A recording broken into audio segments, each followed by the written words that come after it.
Hello everyone, రీసెంట్గా 1 week back నుంచి అయితే ఈ వీడియో బాగా వైరల్ అయిపోయింది.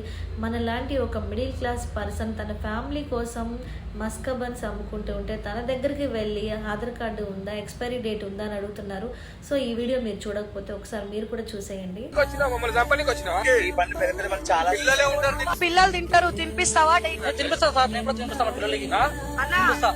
అన్న మీరు మమ్మల్ని అందరినీ తినబట్టారు కదా, మీరు ఎందుకు తింటలేరు? దానివల్ల చూసారు కదా ఈ వీడియోని.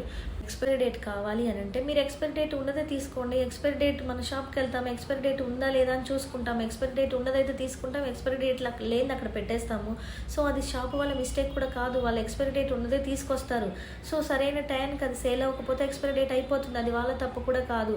మనం చూసి తీసుకోకపోవడం అది మన మిస్టేక్ అవుతుంది. కానీ ఇలాంటి నోరు లేని చిన్న చిన్న వ్యాపారుల మీద పడి వ్యూస్ కోసం అయితే ఇలాంటి వీడియోస్ చేయకండి. పైగా తను మళ్ళీ క్వశ్చన్స్ అడుగుతున్నారు, చిన్నపిల్లలు ఈ బండు తింటే ఏమైపోతారు అని. సో తను వెంటనే తింటామంటే తను వెంటనే కంటి నిండా నీళ్లు పెట్టుకుని ఆ బండు తిని చూపిస్తుంటే, సో ఒక్కసారి తింటే సరిపోయిద్దా, నువ్వు ఎందుకు అంత గాబరా పడుతున్నావు, ఎందుకు అంత టెన్షన్ పడుతున్నావు అని అడుగుతున్నారు. మీరందరూ అంతమంది తన చుట్టూ ఉంటే టెన్షన్ పడకుండా ఎలా ఉంటాడు? తను చిన్న వ్యాపారం చేసుకునే ఆ పర్సన్ ఆ మాత్రం టెన్షన్ ఉండదా? ఆ మాత్రం మీకు అర్థం కాదా? సో దాన్ని కూడా ఏదో తప్పు చేసిన ఒక పర్సన్ లాగా చూస్తారు. ఎందుకు? తను ఏమైనా హత్య చేశాడా, దొంగతనం చేశాడా, లేకపోతే ఆ మస్కా బన్ వ్యాపారంలో ఏమైనా లక్షలు వస్తున్నాయా? చిన్న చిరు వ్యాపారం తను చేసుకునేది, రోజంతా అమ్మినా కూడా తనకి ఒక 1000 రూపాయలు 2000 వస్తే అంతకుమించి లక్షలు రావు కదా.